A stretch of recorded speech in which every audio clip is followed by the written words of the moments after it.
Imagine pulling up to a quiet terraced house on a narrow street in Gloucester, England, a place that looks just like any other family home from the outside.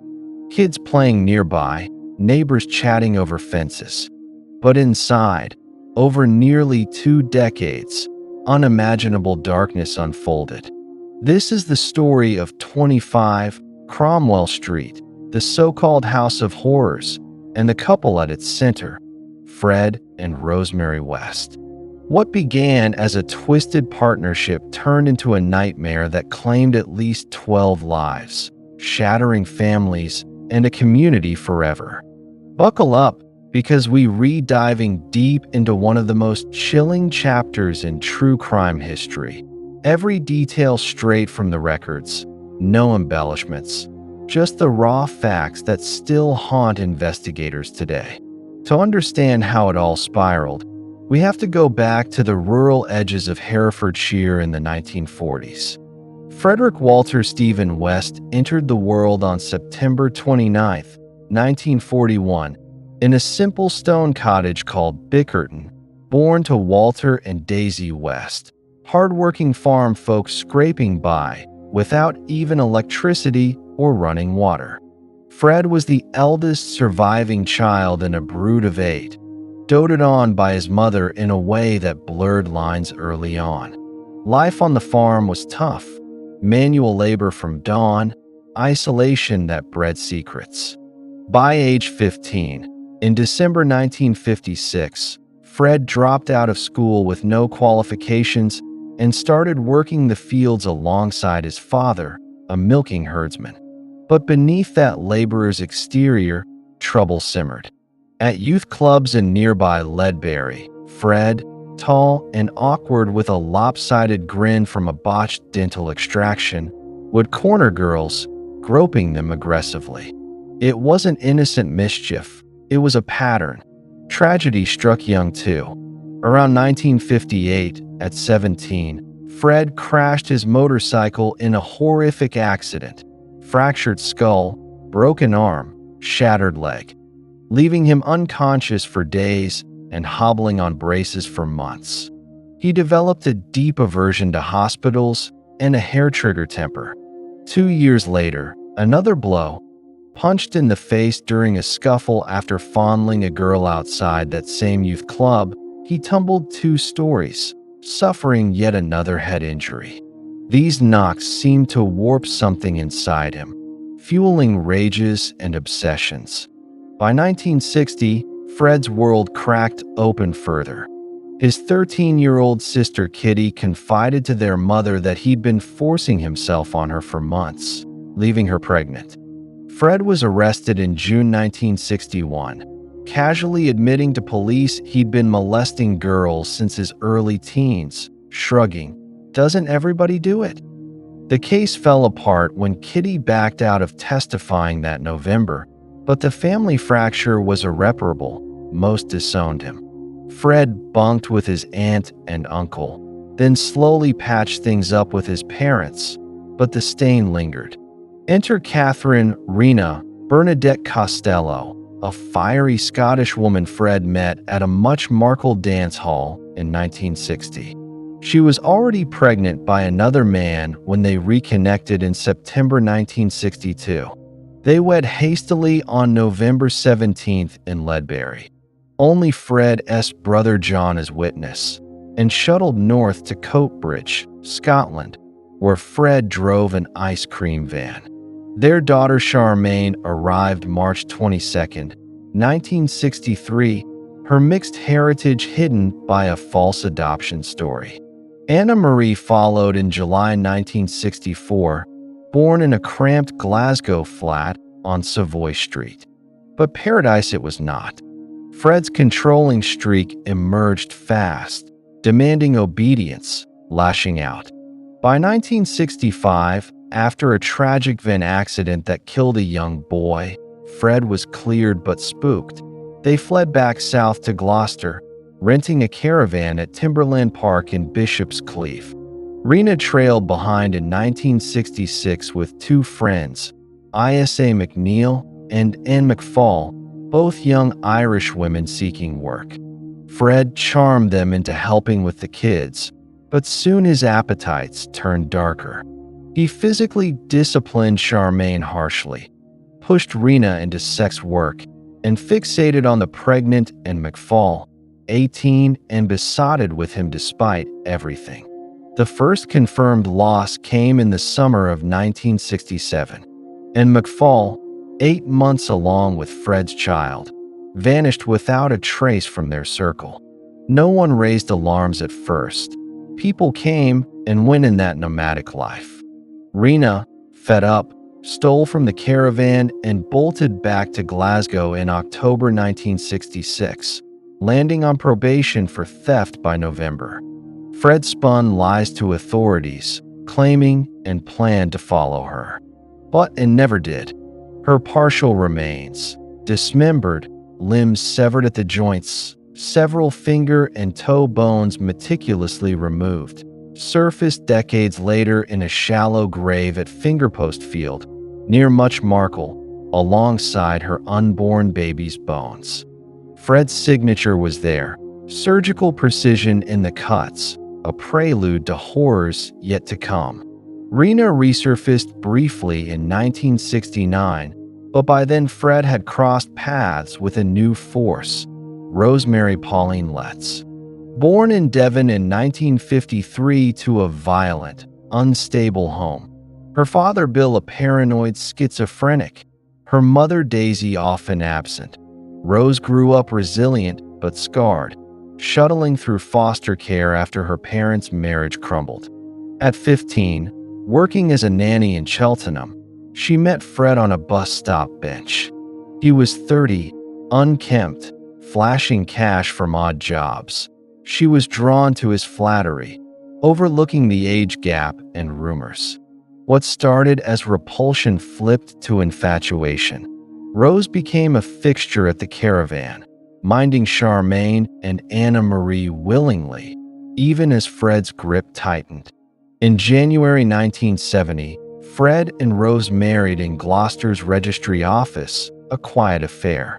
Rena, hearing whispers, showed up demanding her daughters back, but vanished soon after, last seen hitching in August 1970 near Gloucester.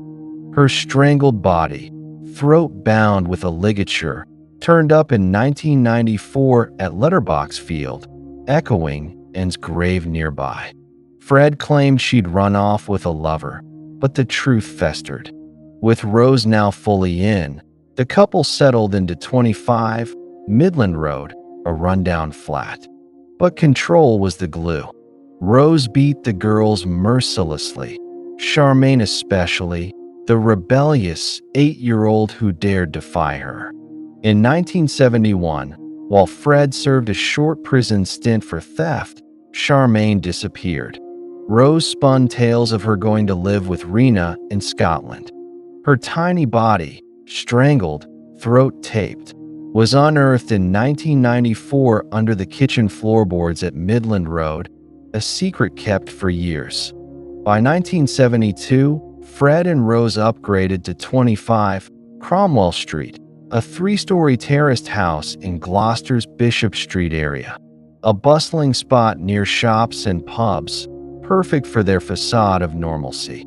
Fred worked as a builder, Rose as a market stall holder, and they started a family of their own. Stephen in 1973, May in 1975. Louise in 1978, Rosemary Jr. in 1982, Tara in 1985. No, wait. Actually, their brood grew to 6 surviving kids amid the chaos. The house became a boarding spot for young women. Rent cheap, location central, luring in the vulnerable. Upstairs rooms rented out, basement converted to self-contained flats. From the street, it was unremarkable, pebble-dashed facade, flower boxes in summer. Inside, though, Fred soundproofed walls, installed peepholes, built bondage frames in hidden rooms. The couple's shared obsessions, sadomasochism, control, escalated unchecked. The killings at Cromwell Street began in earnest in April 1973. Linda Goff, 19, a naive seamstress and friend of the family lodgers, moved in briefly. Described as bubbly with a kind heart, she vanished after a row with Rose over a boyfriend. Her strangled body, tape-gagged, wrists bound, was found in 1994 in a boarded-up inspection pit under what became the bathroom.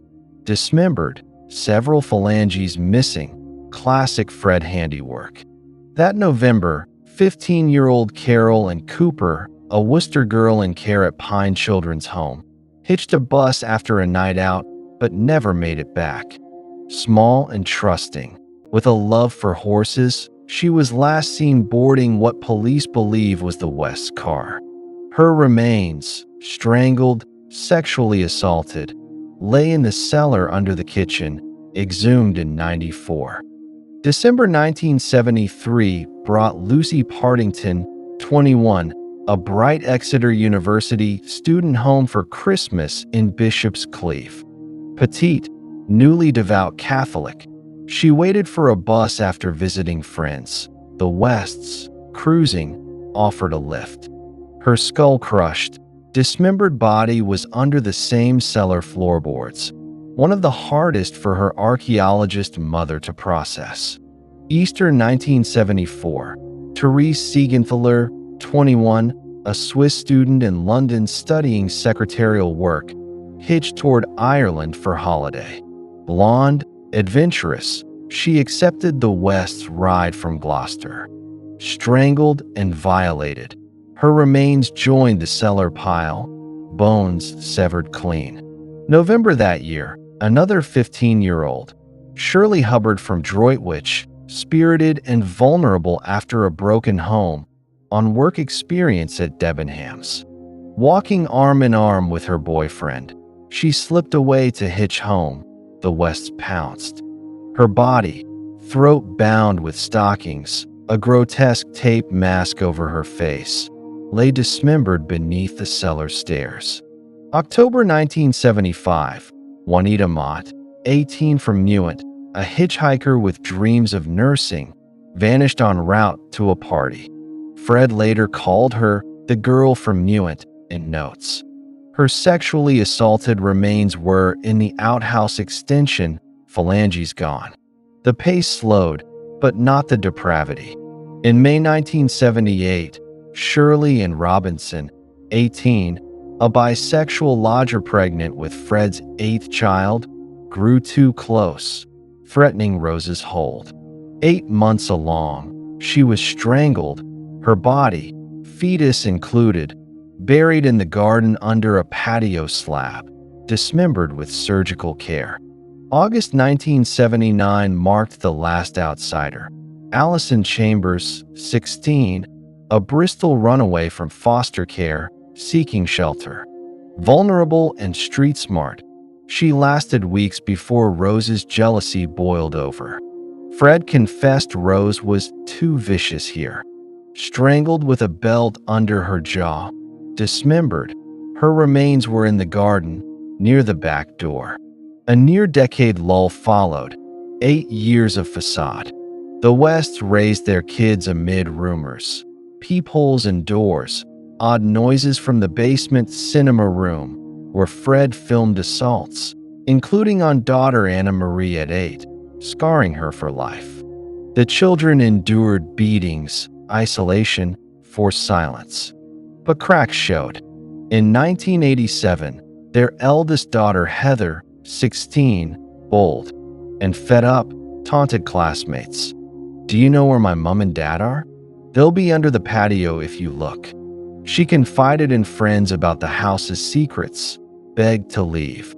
On June 19th, after a family row, Heather vanished, told she'd gone to work in Wales. In truth, strangled during a sexual assault, her body hacked apart with a serrated knife and buried under the garden patio, the very spot she'd mocked. The unraveling started quietly in 1992. Anna Marie, now grown, reported the basement rape to police. triggering a social services probe into the West household. Officers visited Cromwell Street that August, noting the kids' fear, the fortified rooms, but found no immediate evidence. Rose charmed them, Fred joked. The case stalled, but whispers grew. Neighbors recalled young women coming and going, never leaving. By late 1993, Gloucestershire police reopened Heather's missing person file. Interviews with her siblings painted a grim picture: locked rooms, unexplained absences. In February 1994, under a search warrant, diggers hit pay dirt in the garden. Heather's remains, wrapped in bin liners, throat compressed by a noose. Fred and Rose were arrested that day, February 25th, as cells filled with evidence: ropes, tapes, tools. Fred cracked. In custody, he confessed to all 12, sketching maps, naming victims, detailing dismemberments to hide the toll. "I just lost control," he said, blaming Rose for some, himself for others. Rose denied everything, accusing him of lies. The revelation snowballed. Searches at Cromwell Street uncovered 8 bodies in the cellar and garden by mid-March. Linda, Carol, Lucy, Therese, Shirley H., Juanita, Shirley R., Allison, each mutilated post-mortem, phalanges removed to fit coffins or deny identity. Midland Road yielded Charmaine's. Kempley Fields gave, and in Rena. Fred implicated himself in Mary Bastholm's 1968 vanishing, a cafe girl he fixed drains for, but her body never surfaced, leaving it unproven. Twists piled on.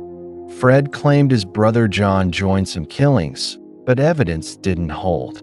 Rose's icy stare at their last court meeting in December '94 sealed their rift. She vowed never to speak to him again. The house, now a media circus, was demolished brick by brick in October '94, artifacts cataloged, the site grassed over. Justice came unevenly. Charged with 12 murders, Fred prepared for trial, but on January 1st, 1995, in Birmingham prison, fashioned a ligature from bedding and took his own life. Found hanged, notes blaming no one but himself. Rose, alone, faced 10 counts. Fred's solo killings excluded at Winchester Crown Court in October 1995. Over 4 months, prosecutors laid bare the tapes, photos, survivor testimonies, Anna Marie's abuse, the kids' ordeals. Rose, composed in the dock, claimed victimhood, but the jury saw through it. On November 22nd, guilty on all 10, Judge Michael Sachs sentenced her to life, minimum 25 years, deeming her evil beyond belief, a danger forever. She served at HMP Low Newton since, appeals denied. Her 2020 bid for release rejected outright. Closure? For the families, it's elusive. Vigils mark anniversaries, the victims' names etched in memorials. Gloucester healed scars with community funds, but the shadow lingers. Counseling for survivors, books from the children like Stephen's Love as Always, Mum XXX. The West name evokes shudders still. What shocks you most about how this went undetected for so long? Drop your thoughts in the comments below. Did the facade of family life blind everyone? And if a case like this hits close, have you looked into local resources for support? Share one takeaway that stuck with you. If this deep dive into the Gloucester nightmare left you gripped, hit that subscribe button on Crime Justice for more unflinching true crime breakdowns. Weekly uploads tailored for you. Our USA crew, from coast to coast. Turn on notifications so you never miss a story that uncovers the hidden truths. Like and share if you're ready for the next one. What unsolved case should we tackle? See you in the comments. Stay curious, stay safe.